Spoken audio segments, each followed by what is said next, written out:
so I'm just going to ask you a few questions.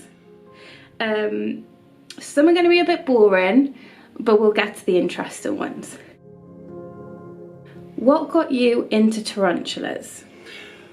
It was absolute fascination. A guy I used to work with called Lewis, he was a tarantula collector, and he'd always have these fabulous little parcels arriving at work, and it was just the cutest little things that I was terrified of, and I was like, no, I didn't want to see it. But then the more he got, the more I was like, oh my God, that's lovely. Then he started saying, well, if you want to get one, you should start off with this one. And I was like, oh, okay, maybe. And then I did. I just, it was literally just absolute fascination with seeing another collector and just his passion for them. And it just got me into it. I was just like hooked. I was just like, I want one now.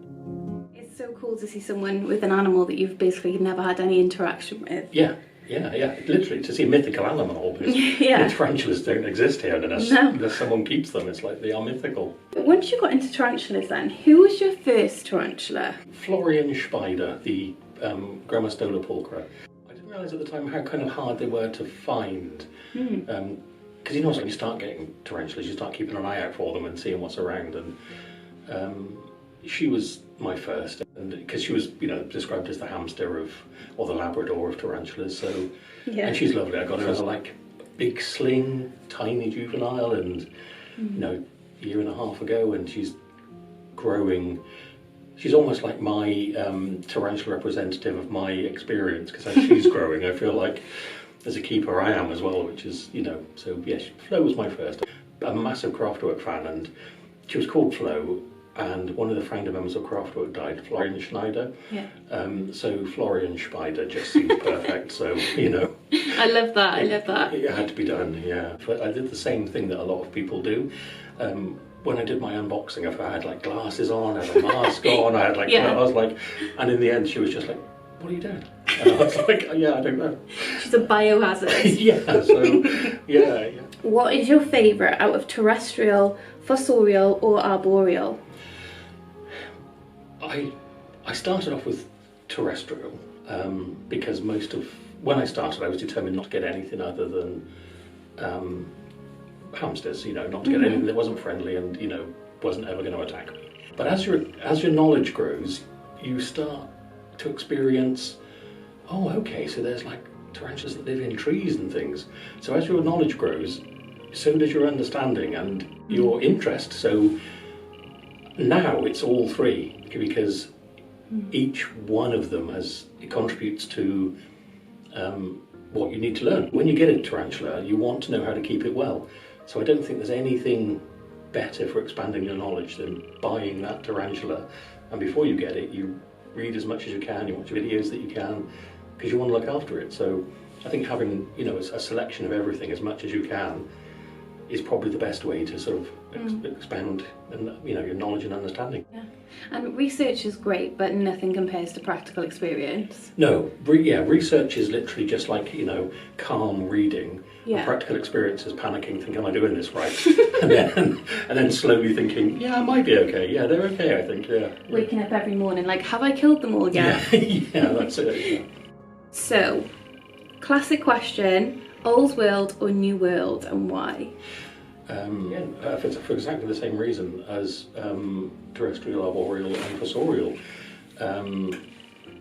I think you just want to get the understanding of all types of tarantula as much as you can, or everything you're comfortable with. I don't think you want to jump into old worlds necessarily, but when you're ready to, they're a fantastic dimension to tarantula keeping, because they offer, they almost regenerate your respect, because you're like, okay, well, I've had hamsters and hamster tarantulas, and they're brilliant to have, because you're sort of, they might bolt, but they're relatively safe, they're more shy. And then when you're ready to have old worlds, you're like, okay, well, this is a fantastic, look how beautiful that one is. And Pescalotheria are fantastically beautiful, and the OBTs and things, they're just an amazingly beautiful, completely misrepresented by a lot of keepers and content writers as aggressive. But if they're well kept and happy, mine run off every time I go anywhere near them. So I've never had a threat pose from either of my. In fact, OBT is the only species I've got two of, because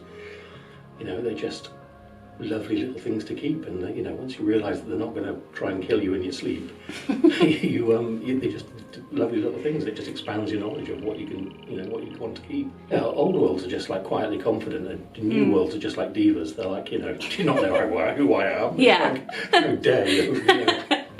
Do you have a favourite? It's difficult to say. No, I don't, but it's definitely Flo. Because she came up, started my journey with me, and I talked to her at night. It's like I tell her how small she was when I got her. Yeah, so I don't want anything others to hear, because Bumbleberry and Fluffletons are just adorable, but it's got to be Flo, because if it wasn't for her, I wouldn't have anyone else. Yeah. I just realised it probably looks slightly weird, because I'm just looking down there, but that's kind of where they are, so I keep looking at them. I think it kind of remind me of what it is I'm talking about. It's probably lovely, it's probably adorable. Yeah. Yeah. What is a piece of advice you wish you could have given yourself when you first joined the hobby? It's a piece of advice that I realise now that I probably did give myself, which is know when to stop. That's Nice. It's like I wouldn't want to ever have more than I know I could care for. And I've got not a massive amount, but like 20, 21, and I know I can, check on them all. If I've only got half an hour in a day, I can check on them all. I can make sure they're all okay and watered. No, I think that is a key piece of advice, because addiction is definitely a thing in the hobby. The good thing the one thing I will say is the keepers I'm aware of, that I know, or I chat to on Instagram and things, are keepers that have been in the hobby for a long time and are more than capable of looking after 300 or 400 tarantulas, where maybe in a year or two I might be that person. But at the moment, I've been in keeping for like a year and a half, so I'm not ready for 300 or 400. And the advice of know when you're happy is, and know when you can look after them is, that's the piece of advice I would say. Yeah, I think that's be aware of how addictive it is. Oh yeah. But don't go too far. Think of the tarantulas.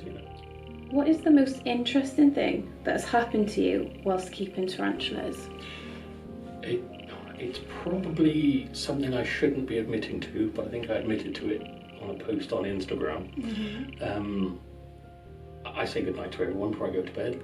I think I'll often used to open Flo's enclosure just to talk to her properly, and drop some water in and just chat to her.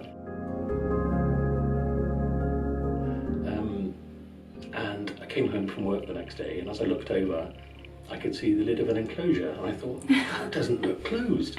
And I was like, oh no, I haven't even looked at them since last night, so that's like 20 hours that it's been open. I was fully expecting to find a missing tarantula. Yeah.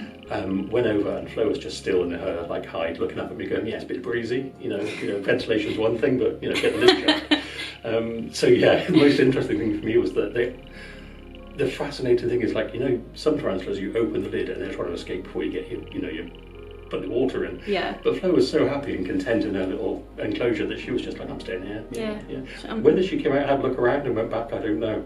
Yeah. It was just fascinating to think that she could, but she was happy enough where she was. I think it's always that funny trope you see in the movies where they are going to jump on your face, and they're insidious animals, and they definitely do hide for sure, but they don't come out of those hiding spaces to jump on your face. No. How do you think people perceive tarantula keepers? I'd say still weird. It's almost still comic. Yeah. I know people that say, "Oh, do you make them fight, or do you ever put them in together?" And it's like, do you make your dogs fight? Or it's just like a ridiculous thing to say. But they're pets. People, because they've got such a sort of reputation of being vicious and ferocious, all the things that people shouldn't believe about them. They don't sort of offer that care and consideration from the perspective of a keeper. They're just like, "Oh, I'd stand on it." It's like, well, why?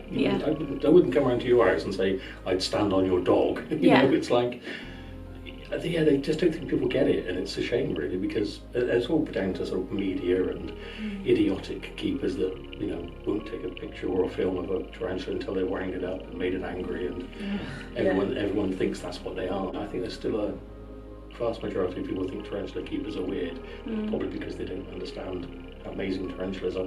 You tell someone you keep tarantulas and they go, oh, I'm not coming round to your house. That's exactly it. I'm not coming round to your house. You're right. It's interesting though, isn't it? Yeah. Just because they don't have the capacity to appreciate the animal means they have no value. Yeah, but it's so self-centered. It's like, I cannot see anything other than how I feel myself. You only like to like what I like. Yes, exactly. Bit of a deep one. Have you found out anything about yourself since keeping tarantulas? Yes. I get far too attached to everything I care for.